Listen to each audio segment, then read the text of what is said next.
Hello बच्चों, सार्विन CBSE foundation में आपका स्वागत है। जैसे कि आपको पता है कि हम लोग class 10th CBSE upcoming examination के लिए पढ़ रहे हैं, जिसमें हमने रिसेंट में ज्योग्राफी का पहला चैप्टर हमने कंप्लीट किया है और आज हम लोग सिविक्स का पहला चैप्टर शुरू करेंगे, जिस चैप्टर का नाम है पावर शेयरिंग। ओके, तो पावर शेयरिंग का हमने पिछले क्लास में पहला वीडियो में हमने कुछ पार्ट ऑलरेडी कंप्लीट कर चुका था और आज जो है ना ये सेकेंड लेक्चर है और सेकेंड लेक्चर का आज का पहला जो टॉपिक है ethnic composition of the Sri Lanka, है ना। तो हमने पिछले क्लास में भी इथनिक कंपोजिशन इन बेल्जियम पढ़ा था ना और इसमें भी हम लोग क्या पढ़ रहे हैं, इथनिक कंपोजिशन इन श्रीलंका।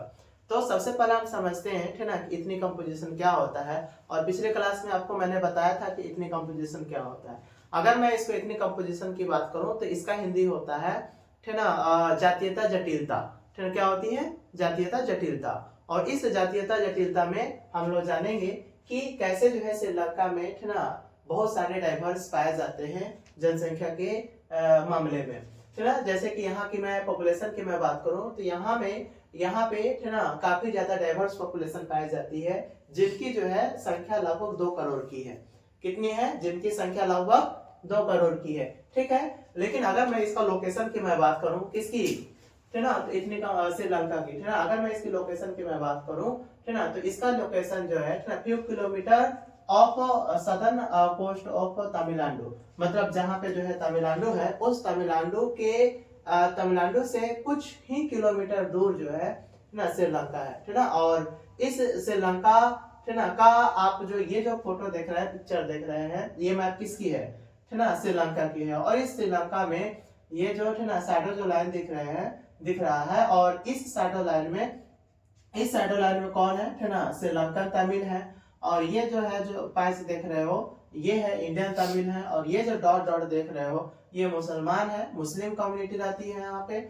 और ये जो पूरी व्हाइट ब्लैंक देख रहे हो, इसमें सिन्हालाज रहते हैं, जिनकी, है ना, जो पॉपुलेशन है ना वो 74% है। और पूरे श्रीलंका में सिन्हालीज जो कम्युनिटी थी और सिन्हालीज भाषा बोलती थी, है ना। और इनकी संख्या ये मेजोरिटी में थे और, है ना, और ये पूरे श्रीलंका में ये डोमेन कर रहे थे, है ना। ये पूरे श्रीलंका में क्या कर रहे थे? डोमेन कर रहे थे। ठीक है, तो अब हम यहाँ पे देखेंगे कि ये जो श्रीलंका, है ना, में अदर कम्युनिटी भी रहती थी, जो कि अदर भाषा बोलने वाले की जो संख्या थी मात्र 1% थी। कितनी थी? 1% थी। तो हम यहाँ पे आते हैं, सबसे पहले देखेंगे कि जो मेजर ग्रुप्स हैं, है ना, जो मेजर ग्रुप्स हैं, और ये मेजर ग्रुप्स किसकी है? सिन्हालाज की है। जैसे कि मैंने अभी जस्ट बताया, इनकी संख्या जो है कितनी है? 74% है, जो कि मेजोरिटी में पाए जाते हैं। अगर मैं माइनॉरिटी की बात करूं, माइनॉरिटी जो स्पेशल ग्रुप है वो कितनी है ना, 18% है ना। और ये कौन है? तमिल स्पीकिंग पीपल है ना। कौन है? तमिल स्पीकिंग पीपल है, जो कि क्या बोलते हैं? तमिल बोलते हैं। और इस तमिल स्पीकिंग ग्रुप में, है ना, 2 सब ग्रुप थे, जिसमें पहला जो सब ग्रुप था, है ना, श्रीलंकन तमिल था, श्रीलंकन तमिल नेटिव थे। और दूसरा था इंडियन तमिल थे, जिनकी इंडियन तमिल की जो percentage number of the population था वो मात्र 5% था। और इधर जो है श्रीलंकन तमिल नेटिव की मैं बात करूं, इनकी जो है पॉपुलेशन पूरे श्रीलंका में मात्र जो है 13% था। तो अगर मैं इसको ओवरऑल बात करूं, जैसे कि 13% यहाँ पे, 5% यहाँ पे, दोनों को मर्ज करोगे, दोनों को जोड़ोगे तो 18% हो जाएगा। तो कहने का मतलब है कि सिन्हालाज अकेला इनके जो है पॉपुलेशन 74% है। और ये श्रीलंकन तमिल नेटिव और इंडियन तमिल दोनों को जोड़ देंगे तो कितने हो जाएंगे? 18% हो जाएंगे। ठीक है, तो यहाँ पे 18% और जो बच गए थे ना, जो क्रिश्चियंस हैं वो 7% थे और अदर भाषा बोलने वाले जो लोग थे 1%। ओवरऑल जो है हम लोग यहाँ पे कितने दिख रहे हैं? 100%। ठीक है, और ये जो श्रीलंकन तमिल नेटिव थे, जिनकी जो पॉपुलेशन 13% था, और ये जो है ना श्रीलंकन तमिल कहलाते थे, है ना। और इंडियन जो तमिल है, जो कि 5% टोटल जनसंख्या की है, और इनके जो फोर फादर जो है ना केम फ्रॉम इंडियन, है ना, केम फ्रॉम इंडिया। कब? तो कॉलोनियल पीरियड के दौरान, है ना, कॉलोनियल पीरियड के दौरान ये भारत में आए हुए थे, जिसको क्या बोला जा रहा है? इंडियन तमिल बोला जा रहा है। क्या बोला जा रहा है? इंडियन तमिल बोला जा रहा है। ठीक है, तो यहाँ तक तो आपको बेहतर तरीके से समझ में आया होगा। अब हम लोग आते हैं, ठीक ना, यहाँ पे कि most of the Sinhala speaking people, वो किसको फॉलो करते थे? बुद्धिस्ट को, ठीक ना। Buddhist is a idol for the Sinhalas people and इस तरीके से जो तमिल थे, तमिल कौन थे? तमिल जो है हिंदू और मुस्लिम थे, ठीक ना। और सिन्हालास किसको मानते थे? बुद्धिस्ट को मानते थे, ठीक है। और इधर 7% जो क्रिश्चियंस हैं, ये दोनों मतलब दोनों भाषा बोलते थे, तमिल भी बोलते थे और सिन्हालास भी बोलते थे, ये दोनों भाषा बोलते थे। अगर मैं यहाँ पे अब जो distribution of the population in Sri Lanka अगर मैं बात करूं, तो यहाँ पे कितने परसेंट जनसंख्या किसकी है, इसके बारे में हम लोग इसमें जानेंगे। तो पहला हम देख रहे हैं सिन्हाला, जिनकी 74% जनसंख्या है। और तमिल की मैं बात करूं, जिसकी 18% है। और क्रिश्चियंस की मैं बात करूं, जिनकी टोटल जनसंख्या का 7% है। और ओवरऑल इसको जोड़ेंगे तो कितनी हो जाएगी? 99%। और एक जो परसेंट है ना, 1% जो अदर लैंग्वेज स्पीकिंग करते हैं, मतलब दूसरे भाषा बोलते हैं। अगर टोटल की मैं बात करूं, ठीक ना, तो टोटल यहाँ पे 100% है, ठीक है। तो यहाँ पे जो ethnic composition of Sri Lanka complete होता है, ठीक ना। आगे हम लोग नेक्स्ट टॉपिक पे आएंगे, ठीक ना। तो अगले स्लाइड में हम लोग इसके नेक्स्ट टॉपिक करेंगे, ठीक ना। जैसे कि हम लोगों ने पिछले क्लास में छोड़ा था, ठीक ना, वही से हम लोग करेंगे, ठीक है। तो इसमें हम लोग देखेंगे कि मेजोटेरियनिज्म इन श्रीलंका, क्या देखेंगे? मेजोटेरियनिज्म इन श्रीलंका। और इस मेजोटेरियनिज्म इन श्रीलंका में हम देखेंगे कि श्रीलंका में कौन सी जो है कम्युनिटीज मेजोरिटी में है और कैसे जो है वो शासन कर रहे थे, कैसे डोमेन कर रहे थे, इसके बारे में हम लोग देखेंगे। तो ये मेजोटेरियनिज्म कहाँ का देखेंगे हम लोग? श्रीलंका के बारे में देखेंगे, ठीक है। तो मेजोटेरियनिज्म क्या होता है? इस मेजोटेरियनिज्म के बारे में समझने की कोशिश करते हैं कि a believe that the majority community should be able to rule a country in whichever way to want by disregarding the wishes and needs of the minority. Okay, कहने का मतलब ये है कि जो मेजोटेरियनिज्म है, ठीक ना, इस मेजोटेरियनिज्म के अकॉर्डिंग जितने भी मेजोरिटी में जो लोग थे, उनका उस कम्युनिटी का ऐसा विश्वास था और विश्वास था कि जो कुछ भी वो चाहते हैं, ठीक ना, अपने अनुसार डोमेन करने के लिए माइनॉरिटी के ऊपर, ठीक ना, वो सारे के सारे डोमेन जो है वो कर सकते हैं, ऐसा उनकी मानना था, ठीक ना। किसकी मानना था? मेजोरिटी कम्युनिटी की, ठीक ना। तो वही चीज मेजोरिटी कम्युनिटी का जो, ठीक ना, उनके जो विशेष है, उनके जो अकॉर्डिंग, ठीक ना, वो चाहते थे कि हम जैसे चाहेंगे वैसे डोमेन करेंगे, किसके ऊपर? मेजोरिटी के ऊपर, ठीक ना। यही मेजोटेरियनिज्म कहलाता है। यही क्या कहलाता है? मेजोटेरियनिज्म कहलाता है, ठीक है। मेजोटेरियनिज्म समझ में आया, ठीक। तो यहाँ पे मेजोरिटी में कौन है? मेजोरिटी में सिन्हाला है। मेजोरिटी में कौन है? सिन्हाला है, ठीक है। जैसे कि आप यहाँ देख पा रहे हो, क्योंकि श्रीलंका के बारे में पढ़ रहे हैं, तो मेजोरिटी में कौन है? सिन्हाला है। श्रीलंका गोट इंडिपेंडेंट, ठीक ना, श्रीलंका गोट इंडिपेंडेंस 1948। श्रीलंका जो है, ठीक ना, पूरे आजाद होता है कब? 1948 को, ठीक ना। फिर डेमोक्रेटिकली इलेक्टेड गवर्नमेंट, ठीक ना, अडॉप्ट मेजोटेरियनिज्म, ठीक ना, जिसमें जो है सुप्रीमेसी किसको रखा गया? सिन्हाला को रखा गया। कहने का मतलब ये है कि जब, ठीक ना, श्रीलंका 1948 को जब आजाद होता है, ठीक ना, तो उस आजाद श्रीलंका में, ठीक ना, मेजोटेरियनिज्म, ठीक ना, की सरकार बनी। कहने का मतलब है कि वहां पे जिन कम्युनिटी की मेजोरिटी थी, उसकी सरकार बनी और उन्होंने, ठीक ना, मेजोटेरियनिज्म अपनाया। और अपनाने के बाद से, ठीक ना, उन्होंने अपने आप को किस में रखा? सुप्रीमेसी में रखा, ठीक ना, अपने आप को सुप्रियर रखा। और जो माइनॉरिटी में थे, ठीक ना, उनको वो डोमेन किया, ठीक है।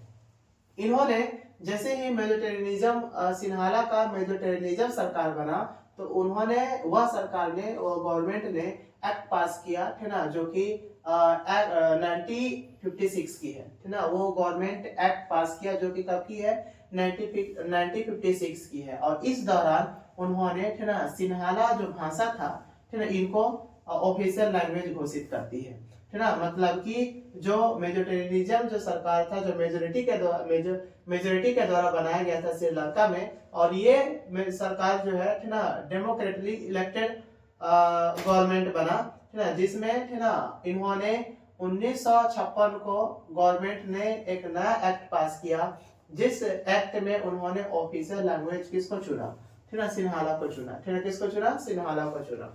फिर यहाँ देखेंगे कि जो गवर्नमेंट है ना, गवर्नमेंट फॉलो प्रिफरेंशियल ना पॉलिसी दैट फेवर्ड, और जैसे ही जो है उन्होंने अपने सिन्हाला को ऑफिशियल लैंग्वेज घोषित किया, है ना, तो इन्होंने बहुत सारे डिसीजन जो है ना अपने सिन्हाला बोलने वाले लोगों के पक्ष में लिया, जिसके कारण से वहां के लोग है ना डिससेटिस्फेक्शन होते हैं। और कौन कौन से उन्होंने फेवर में डिसीजन लिया था, पॉलिसी बनाया हुआ था, तो पहला जो पॉलिसी था कि सिन्हाला है ना, Sinhala applicants for university, specially Sinhala के लिए है ना उन्होंने यूनिवर्सिटी बनाया, है ना, उन्होंने क्या बनाया, यूनिवर्सिटी बनाया।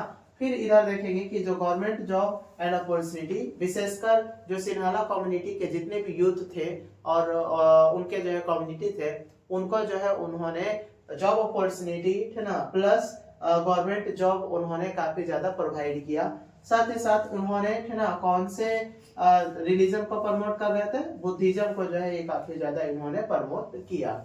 ठीक है, इस तरीके से जो है श्रीलंका तमिल, और ये तो सारे सिन्हालस थे, और जो श्रीलंका में जो सिन्हाला तमिल थे, अब वो अपने आप को एलिनेशन फील कर रहे हैं। क्या फील कर रहे हैं, एलिनेशन फील कर रहे हैं, मतलब अपने को अलग महसूस कर पा रहे हैं। कौन, है ना, श्रीलंका। इसलिए इन्होंने, इनके पास है ना नो इक्वल पॉलिटिकल राइट्स, मतलब जो सिन्हाला जो तमिल थे, इनके पास किसी भी तरीके की पॉलिटिकल राइट्स नहीं था, और इनके साथ जो है discriminated in job opportunity and their interest, मतलब इनके साथ है ना बहुत सारे चीजों में डिस्क्रिमिनेट किए जा रहे थे।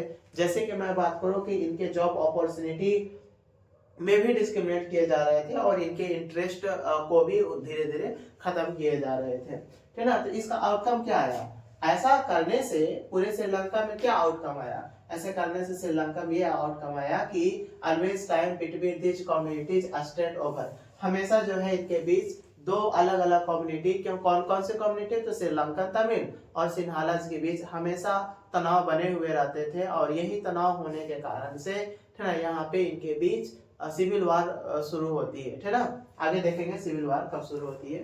तो देयरफॉर श्रीलंकन तमिल फॉर एक lunch party and struggle for recognisation of Tamil language, ऐसे ही है ना इनके बीच काफी ज्यादा डिस्क्रिमिनेशन होने के दौरान है ना जो श्रीलंकन तमिल है, उन्होंने नए पार्टी ऑर्गेनाइज करती है, नए पार्टी लंच करती है, और यह पार्टी का जो मुद्दा था, यह पार्टी का जो एम था, है ना, क्या था कि जो तमिल भाषा है ना इनको श्रीलंका में ना रिकॉग्नाइज में लाना था। ठीक है, फिर जो है हम देखेंगे कि सिन्हाला गवर्नमेंट, क्योंकि सिन्हाला गवर्नमेंट जो सरकार थी इन्होंने पूरी तरीके से श्रीलंका तमिल को क्या करती थी, डिनाइड कर चुकी थी, मतलब उनके ऊपर ध्यान नहीं दे रही थी। यही कारण था कि जो श्रीलंकन तमिल जो लोग थे उन्होंने अपने नए पार्टी को श्रीलंका में लाया। ठीक, फिर 1980 में several political organisation demand independence Tamil state, इस तरीके से जो है ना 1980 के दौरान बहुत सारे जो है पॉलिटिकल ऑर्गेनाइजेशन जो कि ना तमिल को एक श्रीलंका तमिल के लिए एक सेपरेट स्टेट मांग रखी अपनी, है ना, अपनी डिमांड रखी। फिर बोला है कि between Sinhala and Tamil wide spread conflict, इस तरीके से कि जो सिन्हाला है और तमिल है इनके बीच काफी ज्यादा वाइड स्प्रेड कॉन्फ्लिक्ट होती है, और ये कॉन्फ्लिक्ट किस रूप में कन्वर्ट हो जाता है, ये कॉन्फ्लिक्ट जो है सिविल वार के रूप में कन्वर्ट हो जाता है। अब आपको समझ में आ जानी चाहिए कि सिविल वार होने का मेन रीजन क्या था, और सिविल वार क्यों हुई, और ये सिविल वार कहाँ से आई ना, तो ये चीज आपको बेहतर तरीके से समझ में आ गया होगा, है ना। हम लोग इस जैसे कि ऊपर हमने देखा। फिर हम यहाँ देखेंगे कि between more than 1000 people killed both community, जैसे ही जो यहाँ पे सिविल वार हुई, इस सिविल वार के दौरान लगभग 1000 से अधिक लोग दोनों तरफ से मारे गए और साथ ही साथ मेनी फैमिलीज फोर्स्ड लीव बोले कि फ्रॉम कंट्री। और इस अशांति की स्थिति को देखते हुए बहुत सारे श्रीलंका का जो फैमिली था वो अपना पूरा जो है ना अपने आप को माइग्रेट किया और दूसरे देश में जो है ले जाकर वो उन्होंने शरण लिया। तीसरा हम देखेंगे कि many people lost their livelihood, और बहुत सारे जो है ना लोग अपने लिवलीहुड को खो दिया। इसमें बहुत सारे लोग जो है मारे गए, है ना। और इस तरीके से काफी ज्यादा श्रीलंका में अशांति होने के कारण से एट लास्ट में है ना सिविल वार रुकती है और सिविल वार रुकने के बाद से श्रीलंका में जो है ना शांति व्यवस्था धीरे धीरे बनना शुरू होती है। तो अब हम यहाँ देखेंगे कि सिविल वार जो कि यहाँ पे छिड़ा हुआ था, कहाँ पे, तमिलनाडु में, है ना। जो वाइड स्प्रेड कॉन्फ्लिक्ट थी दो कम्युनिटी के बीच, जिसमें कौन कौन सा कम्युनिटी था, सिन्हाला कम्युनिटी था और है ना श्रीलंकन तमिल कम्युनिटी था। और इनके बीच जो सिविल वार छिड़ी हुई थी और ये सिविल वार का जो अंत हुआ है ना वो 2009 में हुआ। 2009 के बाद से फिर इन्होंने अपने प्रत्येक जो डाइवर्स कम्युनिटी एग्जिस्ट करती थी कहाँ पे, श्रीलंका में, है ना। तो उन सारे डाइवर्स कम्युनिटी के है ना सारे मेंबर्स को उन्होंने पॉलिटिकल राइट्स दी और है ना जो एबल है ना वो चुनाव लड़ सकते हैं। और जब है ना सिविल वार के बाद से जब पहले चुनाव हुई तो उसमें सारे के सारे कम्युनिटी के मेंबर्स एज रिप्रेजेंटेटिव के रूप में जो है पार्टिसिपेट किए हुए थे, है ना। तो उसके बाद से इसके बाद से श्रीलंका काफी बेहतर तरीके से अपनी शांति व्यवस्था को बनाए रखने में कामयाब हुआ और उसके बाद वहाँ के लोग बेहतर ढंग से जो है अपनी है ना जीविका चलाने लगे और वहाँ के लोग बेहतर ढंग से रहने लगे। ठीक है, तो यहाँ पे ये पूरा है ना चैप्टर टॉपिक खत्म होता है ना, जो कि वेजिटेरियनिज्म इन श्रीलंका था, ये पूरी तरीके से समाप्त होता है। अगले लेक्चर में हम लोग नेक्स्ट इसके टॉपिक करेंगे। इससे पहले अगर आप इस चैनल में नए हैं ना तो आप ना इस चैनल को सब्सक्राइब करें, है ना, शेयर करें, लाइक करें, ताकि जो है ना मुझे मजबूती मिले ताकि मैं आगे इसी तरीके से है ना आपके लिए और बेहतर से बेहतर वीडियो लाता रहूं। ठीक है, धन्यवाद, जय हिंद।